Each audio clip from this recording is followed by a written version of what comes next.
best Sooner recruiting and football news with Parker Thune and Grayson Singleton. You better lock it up. No, you lock it up. You lock it up. Lock it up.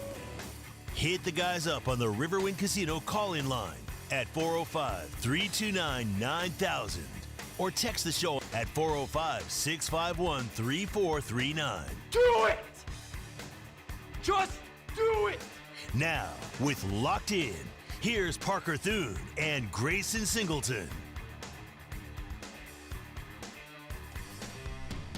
Well, OU men's basketball got stuffed in a locker by Kentucky last night. The difference in that game, they never had a chance. Could OU football get stuffed in a locker by Kentucky as well? We'll discuss that and much more on the show today as we get rolling here on Locked In. 405-651-3439 is how you chime in via the text line.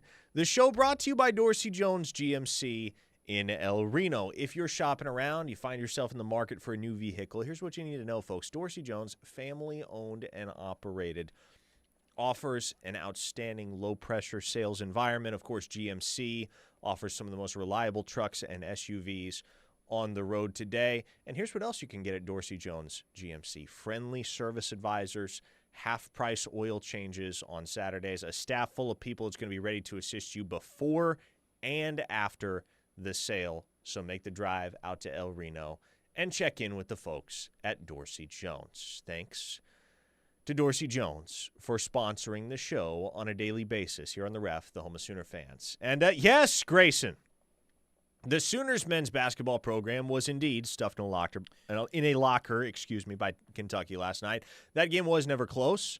I watched about the first 4 minutes of the second half, and then I tuned out because I think we all could tell where that was headed. Mm-hmm. We all have watched enough OU men's basketball this season to know that at that point the Sooners were not going to be clawing their way back into the game, at least not seriously. And indeed, it was the 9th straight loss for the Sooners on the hoop side. And then this morning,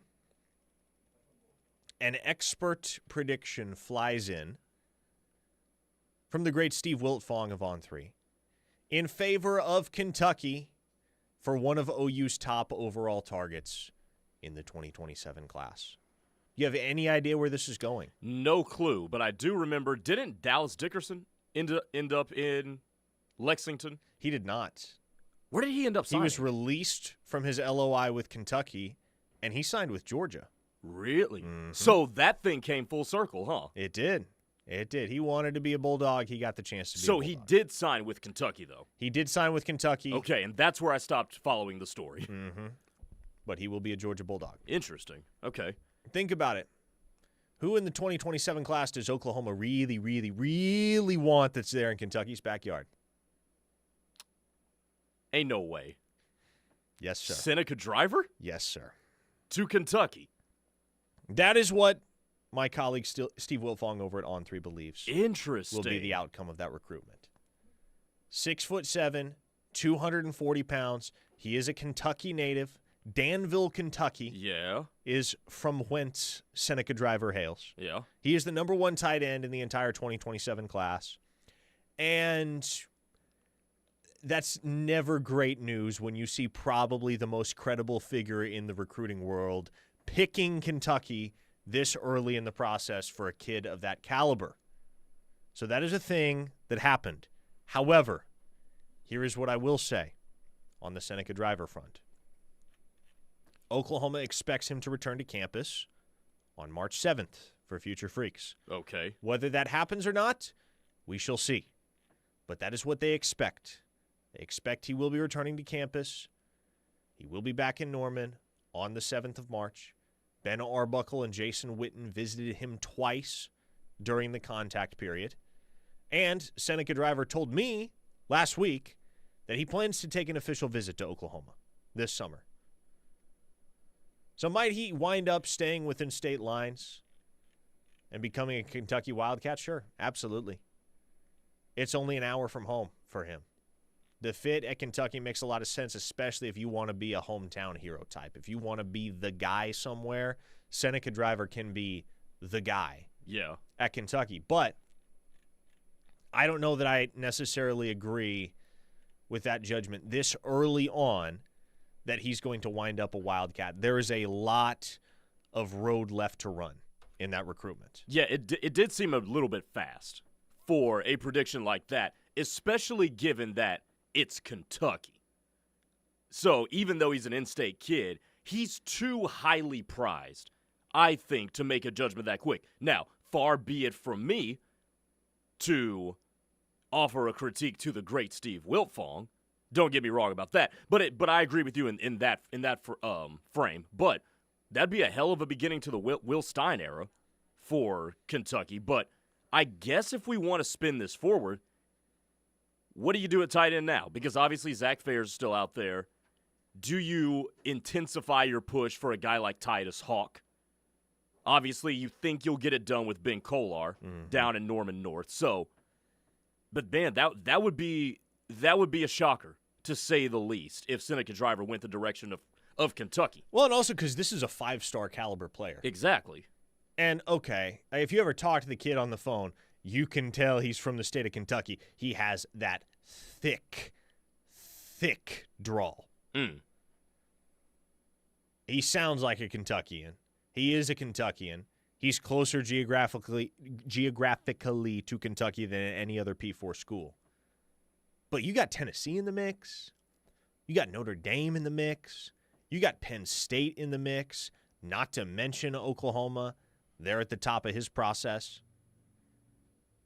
It's an upset if Kentucky reels him in the long run.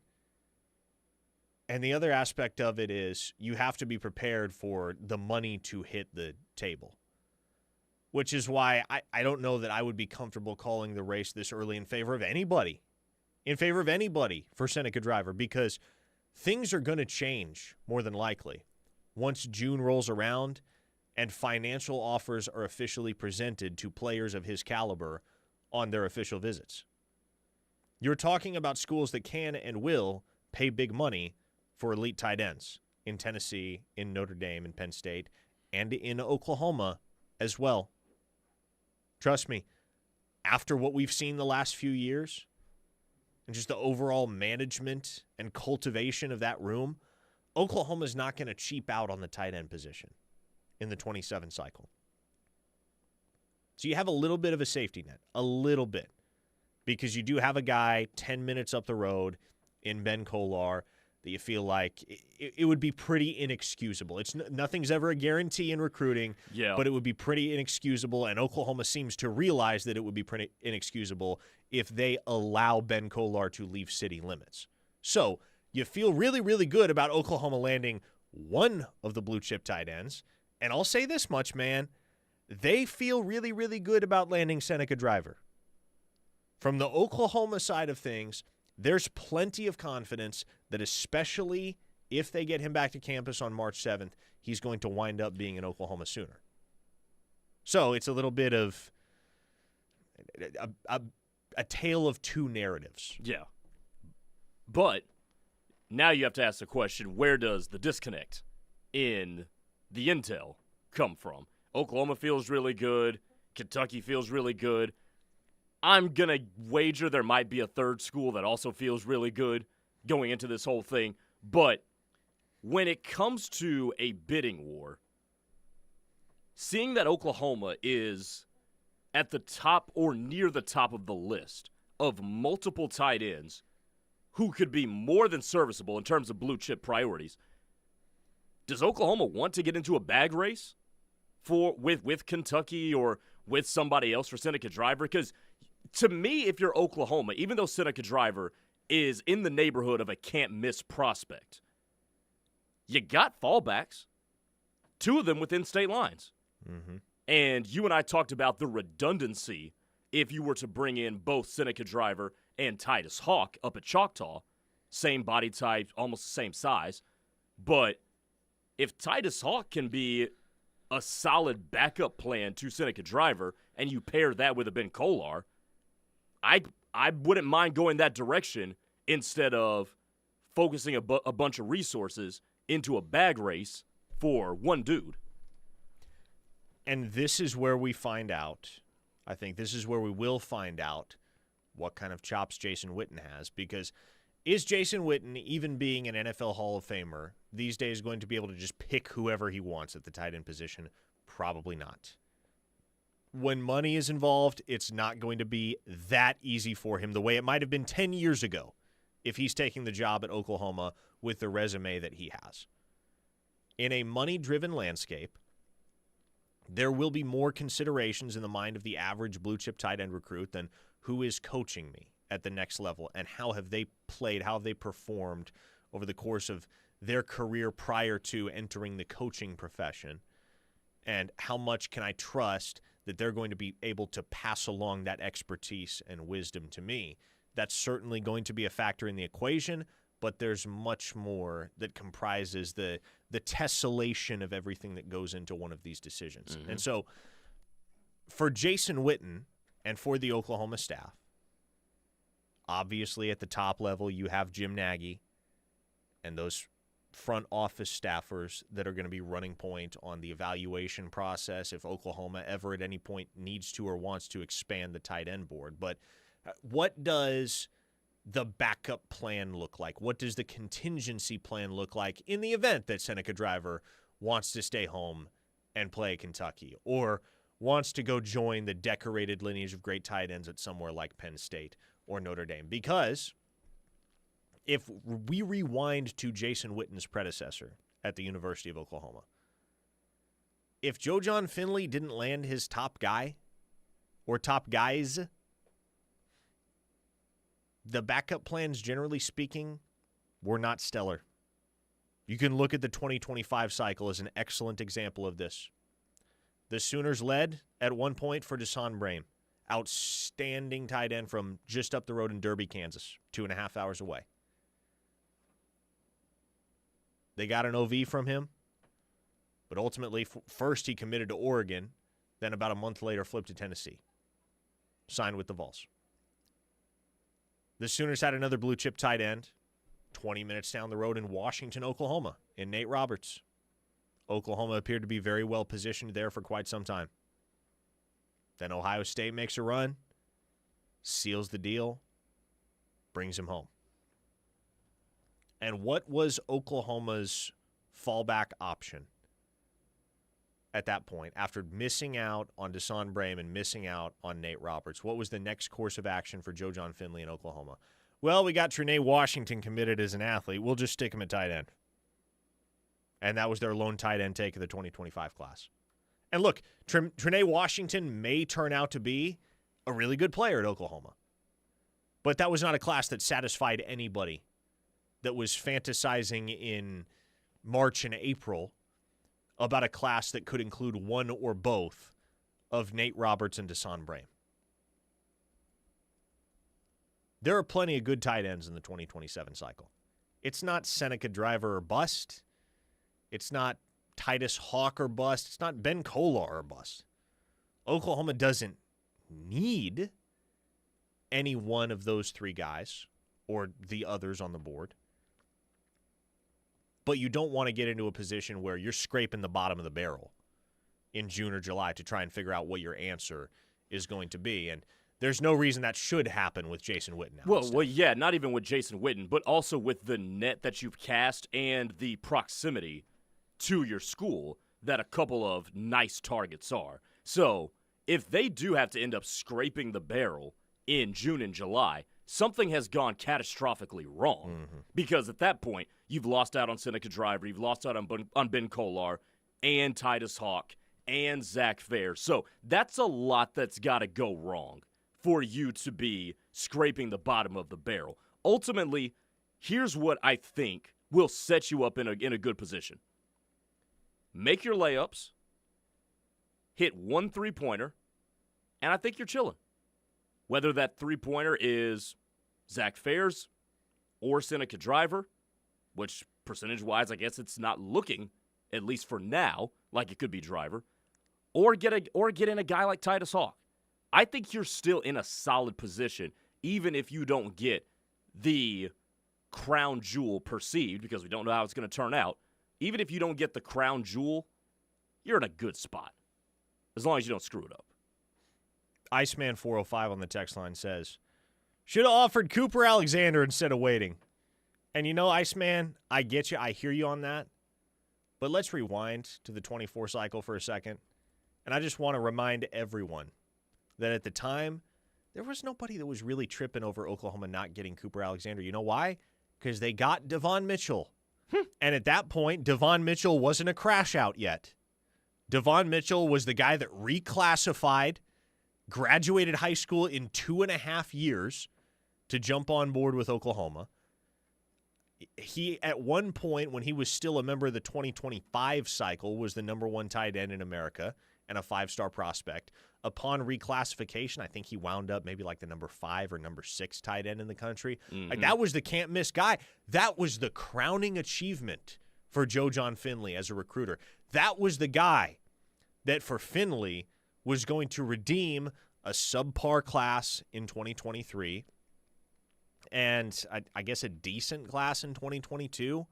Oklahoma got something out of Caden Helms. They got virtually nothing out of Jason Llewellyn, excuse me. Yeah. But Devon Mitchell was the guy that was supposed to redeem all of that. And lo and behold, he gets to campus, and you just can't talk the dude into taking football seriously, which no one could have foreseen. Yeah, is Devon Mitchell a cautionary tale of having kids graduate high school way too early? Yes and no. I mean, I don't want to paint with too broad of a brush.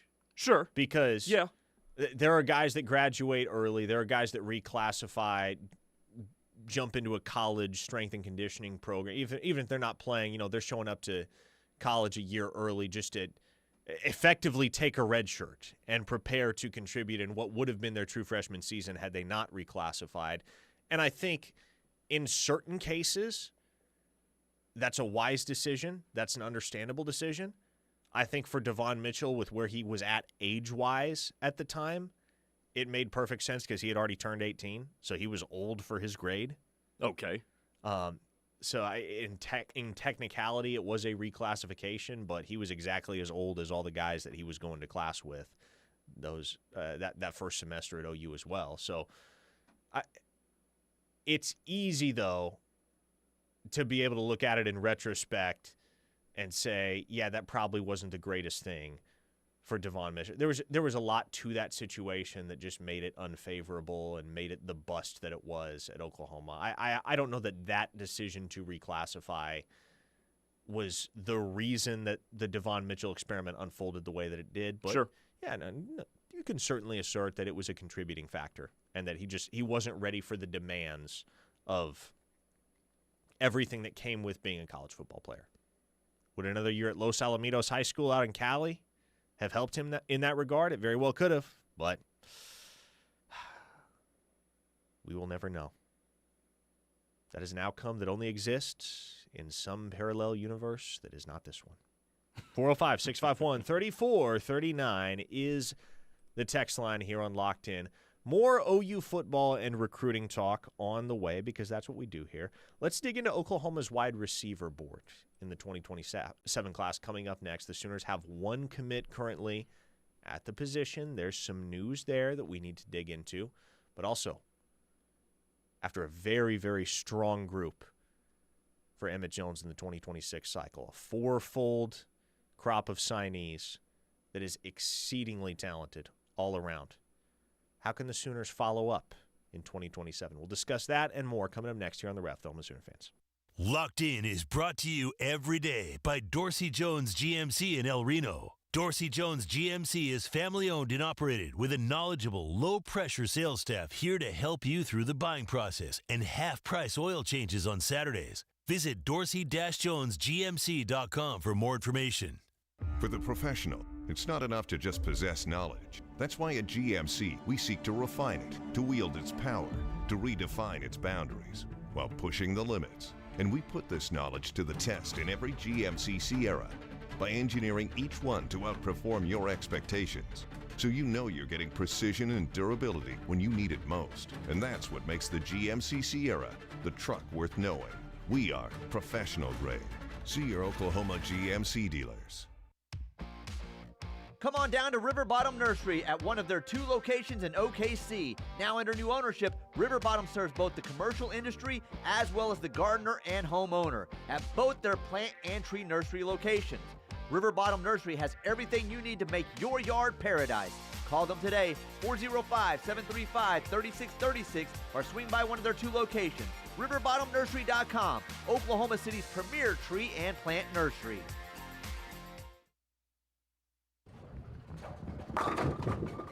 Hey, it's Chris Plank here from my friend Mandy and everyone at Sooner Bowling Center in Norman.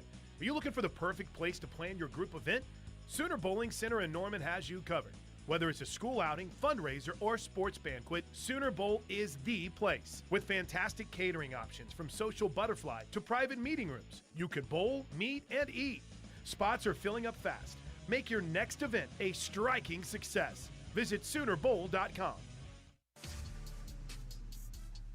Hey, it's Dari Noka for Totally Tickets. Hey, Ref Army, you looking for the best place to buy tickets to your next OU game, Thunder game, or the best concerts? My friend Mike, call him Fletch, and Totally Tickets has you covered. Visit TotallyTickets.com to find your event today. Oh, and good news, Ref Army, just type in the promo code KREF and get up to 10% off your purchase. Go to TotallyTickets.com now. They are the best. Are you, your family, or company looking for a locally owned and trusted management group? Carlsbad Management Group is an owner, developer, and manager of high-quality apartment communities in Oklahoma. They are a locally owned and operated management company for apartments and self-storage units. They are committed to providing exceptional apartment homes, customer service, and increasing the value of multi-family communities under our management. If you would like a free management quote today, call Carlsbad Management at 405-701-1411 and be part of the Carlsbad family. Yo, I'm your old basketball. Haven't seen you out on the courts in a while. Why not pass me over to Goodwill? Donating me helps Goodwill's mission to provide career training and support services right here in the community. And that's a slam dunk. Donate today. Hey, I got next. To find your nearest Goodwill locations and to learn more about our mission, please visit Goodwill.org. Goodwill, where your things start new lives. Hey, Dad, how do airplanes fly? What's in this box? Is this tree good for climbing? How are babies made? What does this thing do? Kids are curious about everything, including guns. Talking to them about gun safety in your home is a good first step, but you can do more. Always keep your guns locked, unloaded, and stored separately from ammunition. Safe gun storage saves lives. Learn how to make your home safer at endfamilyfire.org. That's endfamilyfire.org. Brought to you by End Family Fire, Brady, and the Ad Council. When I was diagnosed with Hodgkin lymphoma, I didn't know it was a blood cancer. It's one of more than 100 different types, and they're all treated differently, and the symptoms can look like other things, so it could be hard to diagnose. I had a fever for weeks. I was so tired all the time, and I didn't feel like eating. This can feel scary, but if you know what to look for, you'll know what to tell your doctor. And you can get in touch with the Leukemia Lymphoma Society. LLS was there for me, and they could be there for you too. Go to LLS.org to learn more.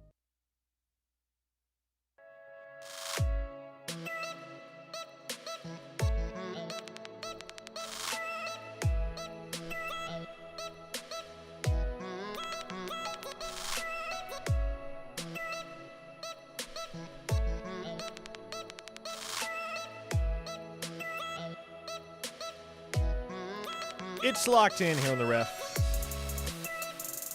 Parker Thune, Grayson Singleton.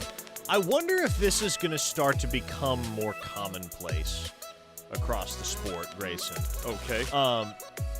Prior to last season, as is commonly known at this point, Brent Venables committed $1 million of his salary towards Oklahoma's NIL efforts. Put $1 million of his own money in the pot, basically. Or, in a sense, allowed the university to divert $1 million of his salary towards NIL. Mm-hmm. Today, a couple of news items from the G5 ranks. First off, UTEP head coach Scotty Walden, good friend of mine, incredible dude, announced that he was going to be committing 10% of his $800,000 salary, so $80K, to his program's NIL efforts. And then hours later, another good friend and another great dude, Sonny Cumbie, the head coach down at Louisiana Tech, and his program announced that they have agreed upon a 3-year contract extension with a very interesting wrinkle. His salary is going to drop from $1 million a year to $755,000. And given the precedent of that note that I just dropped, where do you figure that other $250,000 is going? Probably to compiling a roster. Exactly. And so I can't help but wonder if this is going to become a trend, especially there at the G5 level, where head coaches still get paid good money. I mean, Scotty Walden and Sonny Cumbie are not making anything close to Kurt Signetti money, obviously. But they're making dang good money compared to the rest of their staff and certainly their roster, where guys on that level, they're probably making, on average, $15,000 to $20,000 a year in NIL. Whereas at the P4 level, there probably isn't a guy on Oklahoma's entire roster, scholarship or not, that is making that. Or making that little, I should say. So I wonder if we're going to see more G5 coaches voluntarily go that route, or if we're going to see more G5 programs request that their coaches make a goodwill effort in that department, because money's tight down at that level, man. That has to be the absolute hardest thing to manage. Montana's head coach, longtime head coach Bobby Hauck, stepped down today. Yeah. Because he just said basically, hey, this isn't any fun anymore. Mm-hmm. I'm having to deal with agents. He's an FCS coach. Yeah. And a good one at that. He's been a successful one. But at the FCS and G5 level, it is harder than ever, not just to build a roster, but to maintain roster continuity. Because if you have anybody that has a half-decent season these days, they're in the portal looking to upgrade and make more money come the offseason. It's a wild time. It's a wild time, and it is a goodwill gesture by the coaches. You can appreciate that, but my thing with these stories is let's not let the people off the hook that are responsible for all of this chaotic situation going on. And those are the adults in the room that are even more in charge of this than the coaches are, and that's the people at the upper levels of college football. You guys got to figure out how to rein this in without taking money out of the players' hands, because they rightfully deserve it. But y'all got to figure this out. And yeah, money's tight down at the G5 level, but there's got to be a structure that can allow them to build a roster and maintain competitiveness while still letting the players get a little bit of the money. So, all in all, you love what you see from these coaches, but ultimately, we got to remember the plot. And the plot right now is that there is still a negligence of leadership and a necessity of one at that, and we got to make sure we keep the onus where it should be, and that's on the adults in the room. 405-651-3439 is the text line. If you want to voice an opinion, ask a question, however you want to hit us up, do so via the text line. Tattoo Baker says, rumor has it DeMarco is headed to the Chiefs. Yeah, I mean, that's been a rumor, not really anything more than that over the last 24 hours or so. And look, kind of like Jay Valai, there seem to be rumors every single offseason about DeMarco Murray. He hasn't left yet. Had the opportunity to go to Ohio State in 24, didn't. Had the opportunity to go to Penn State in 25, didn't. And it would just be a very odd juncture for him to depart, given that he just brought in Jonathan Hatton, his highest-rated recruit ever, I do believe. He's got two young, talented backs at the forefront of his committee in Xavier Robinson and Torrey Blaylock. And, oh, by the way, his good buddy Jason Witten just joined the Oklahoma coaching staff. So it would be a really weird time for DeMarco to show up, or for Jason Witten to show up, in no small part because DeMarco leaned on him to come be Oklahoma's tight ends coach. And then a month later, DeMarco's like, yeah, actually, peace out. I'm going to the NFL. Just bring Oklahoma a couple of parting gifts and then say sayonara.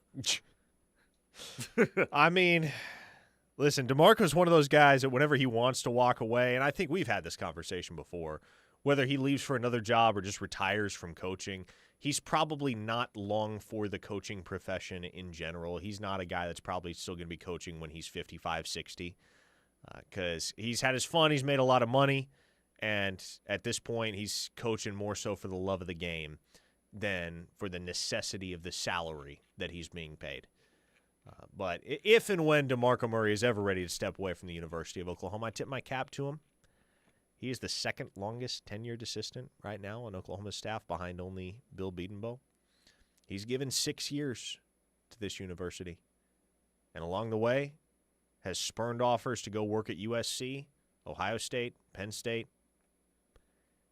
You don't have to think he's the greatest running backs coach that's ever walked the face of the earth. You don't have to be entirely satisfied with the job that he's done at Oklahoma. But if you can, at the very least, acknowledge, hey, that's a program guy right there, then I don't know what we're looking at. Let's dig into the 2027 recruiting board, Grayson. Why don't we? And we have some news with regard to Oklahoma's lone wide receiver commit in 27, and that would be Demare Dezeurn out of the state of California. Now, per my colleague Greg Biggins at On3, Demare Dezeurn took a visit last weekend, but not to Oklahoma. Mm-hmm. We would have known if he had shown up at Oklahoma. He would have been enduring the miserable experience that was the OU-Texas men's basketball game with Cooper Hackett and Luke Wilson and Gus Corsair and all those guys.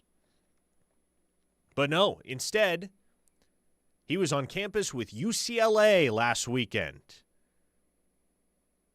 And immediately, scores of Sooner fans listening to this program are rolling their eyes saying, oh no, here we go again.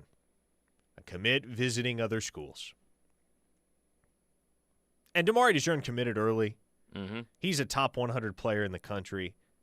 One of the fastest, most dynamic playmaking weapons in America in the 27 cycle.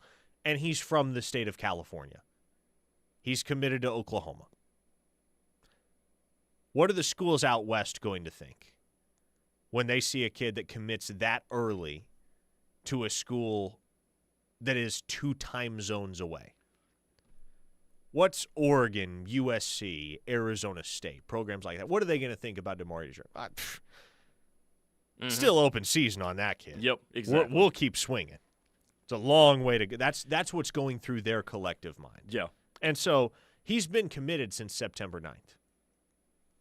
And he's said all the right things about his commitment to Oklahoma.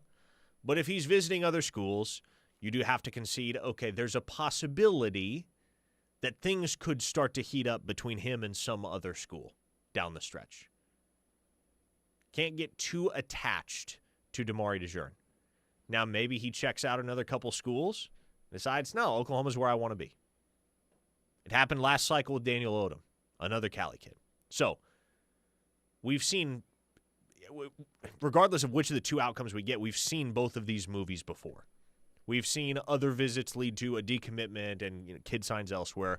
We've also seen other visits mean nothing in the end, and the kid reaffirms his commitment to Oklahoma and sticks it out.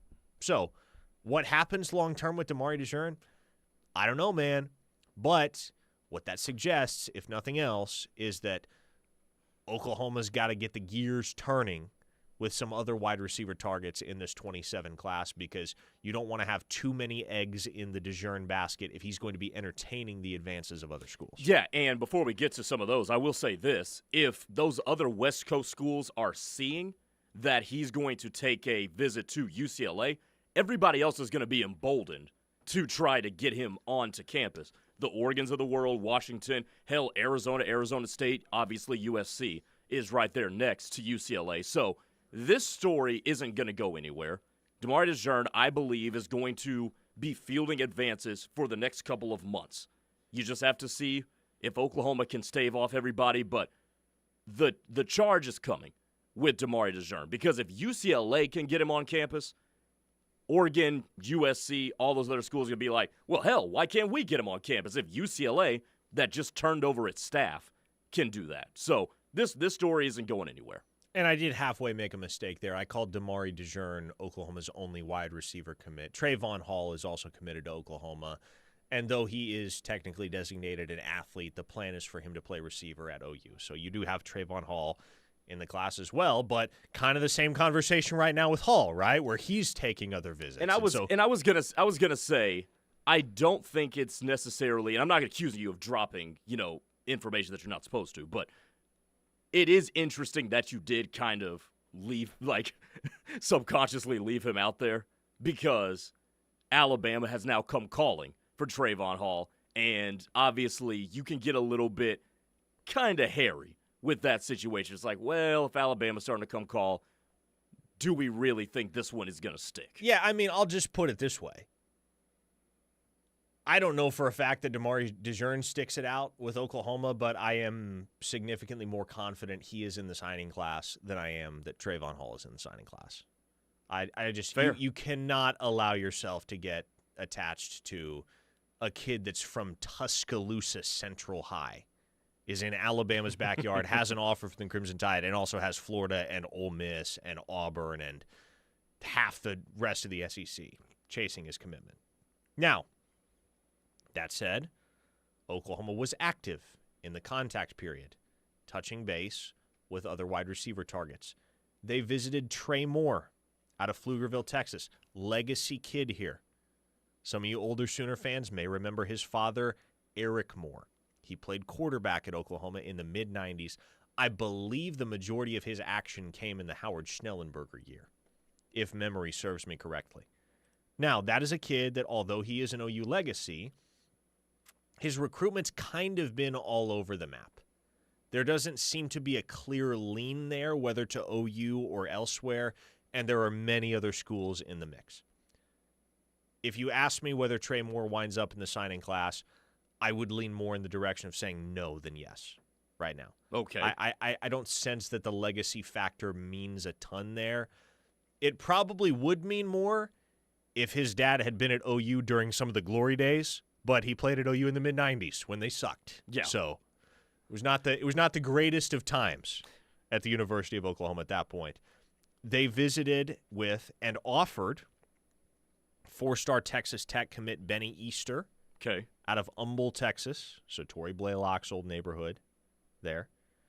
And there are a couple other targets of note. I would say the most prominent of which is a national top 100 prospect, the number 7 wide receiver in the nation, according to On3, in Quentin Hale out of Corona, California. OU's in that one, but they're going toe-to-toe with USC. Yep. And they won the battle. Obviously, they won the battle with USC and others for Demare Dezeurn. They won the battle with USC for Elijah Harmon. Can they win another battle and make it stick with a guy like Quentin Hale? Still feels too early to call that one, but Oklahoma does seem to be in line, at minimum, for an official visit there. Okay, so I want to go back to Trey Moore for a second, because I'm looking at the Rivals RPM, which, take it for however credible you want. AI generated. Okay, sure. 31% to Oklahoma. If not Oklahoma, where do you see Trey Moore potentially landing? That's the thing, man. Like I could very well see him landing with 5 or 6 different schools at this point. Okay. I don't get the sense that there is a clearly defined top 2 or 3 or 4 on his list. He's still kind of all over the place, still trying to figure out what he likes and doesn't like. That's a guy that probably checks out a multiplicity of different schools in the spring before he narrows down which official visits he wants to make in the summer. So keep in mind he's a legacy kid, but just understand that, for one thing, he lives in Pflugerville, which is a suburb of Austin, so it's not like he's right down the road from Oklahoma. And this is one where the legacy factor may not mean a ton in the grand scheme when it comes time for that decision to get made. Hey, speaking of that, Recruiting Boomer on the text line has been on a heater with, I guess, his displeasure for OU recruiting right now. Oh, okay. Let's hear it. It doesn't matter the area you're in. We've missed out on a couple tight ends in our area over the years. It doesn't matter if they grow up an OU fan or live in the damn neighborhood. This era of football doesn't recognize OU as an actual blue blood. I do, but the kids don't care. Then he goes on to say, LOL, everyone is visiting other schools. Yeah, we won't be in the top 5, and then ends with saying legacy hasn't meant less at any point in time that it does right now. That's not always the case.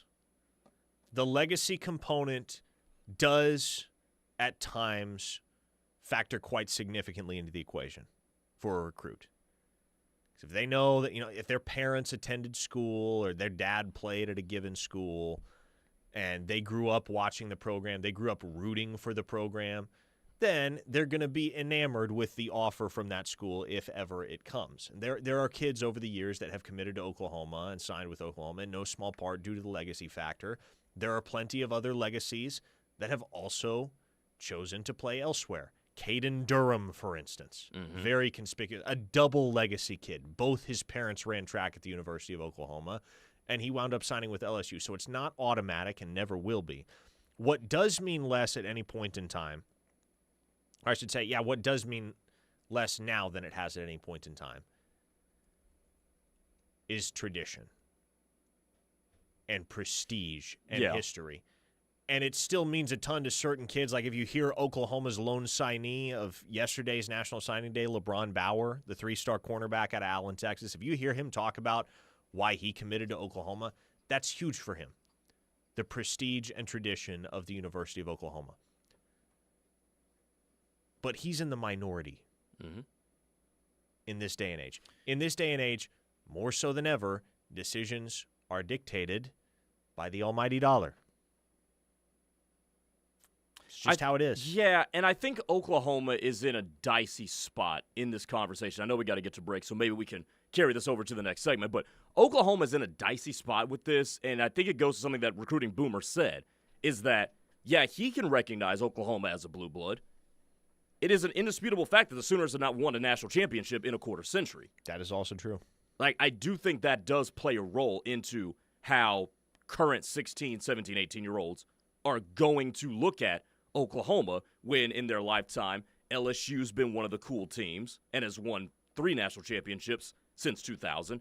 Alabama did the Alabama thing. Florida's won 2 national championships as well. And now you've got Ohio State. So I do think there is a shift in how people of a previous generation have seen Oklahoma and current 16 to 18-year-olds see it now because you've gone a quarter century without winning a chip. Yeah, I'm going to draw a parallel here, and it's a bit of an extreme parallel. I'm not saying this is apples to Oklahoma's situation by any means, but try and put yourself in the shoes of a Nebraska fan. Sure. Say you're a 40-year-old Nebraska fan who still remembers the good old days, the glory days, the Tom Osborne national championship days. You're old enough to have experienced that.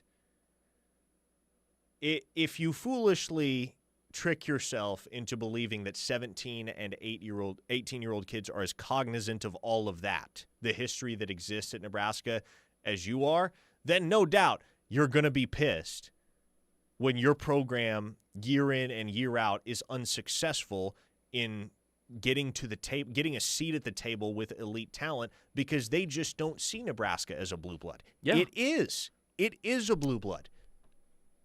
But 17 and 18-year-olds don't care. Do you know what that also is like too, Parker?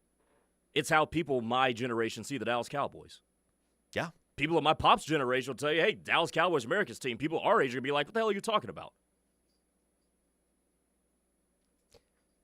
If you polled 1,000 high school football recruits and asked them whether they'd rather play college football at Oregon or Nebraska, I can tell you what the answer would be for the overwhelming majority. And I can tell you Nebraska fans would be furious and would not understand the logic at all. But when you put yourself in the headspace of a 17-year-old, it makes a lot more sense. 405-651-3439 is the text line. One final segment on the other side here on Locked In. Keep it right here on the Ref, the home of Sooner fans. A true Sooner fan wouldn't be caught dead without the KREF app. Join the Army. Get the app. Tell your friends. This is the Ref, where diehard Sooner fans listen. F5 IPA by Coop Aleworks doesn't just hit, it touches down. Brace yourself for a hop-reckoning punch that'll blow your taste buds away. An iconic original that takes the proud title of Oklahoma's #1 selling IPA. Be sure to raise an F5 on game day. Good times are calling your name at the Showplace Theater with acts like Chicago, March 13th. Randy Hauser, March 21st.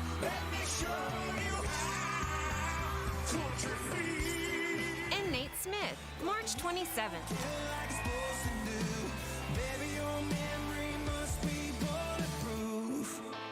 is OKC's favorite casino experience.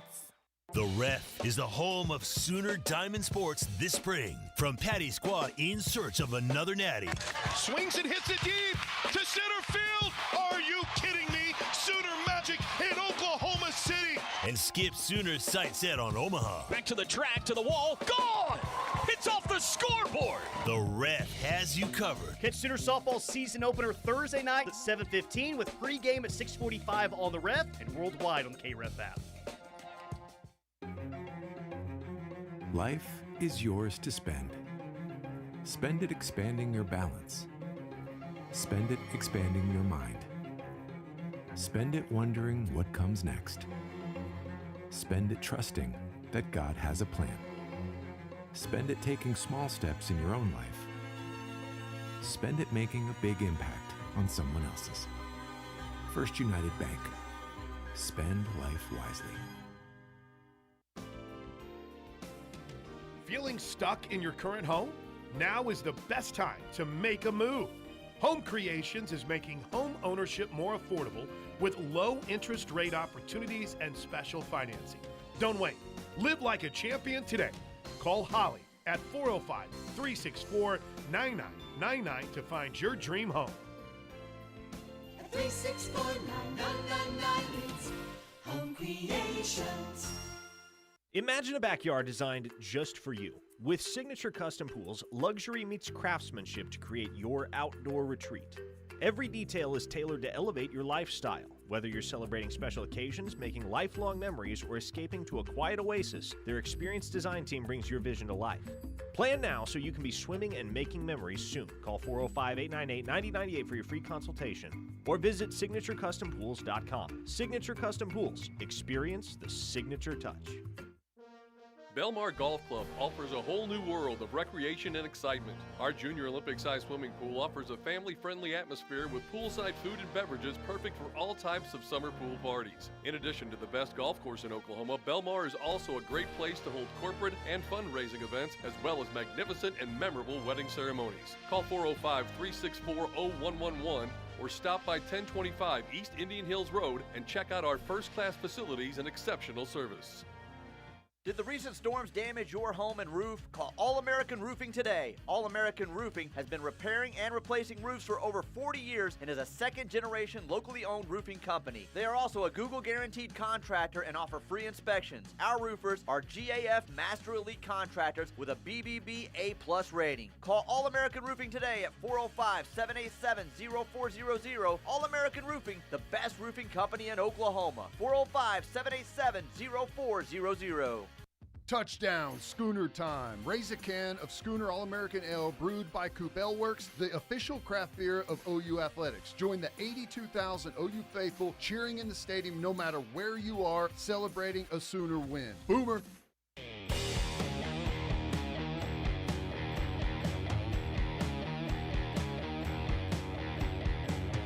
Wrapping it up here on Locked In. This is the home of Sooner fans, the Ref Sports Radio Network. On the text line, 405-651-3439, Glenn from Nashville says, Parker, then how do you describe the recruiting prowess of programs like Penn State, Oregon, Tennessee? I could go on.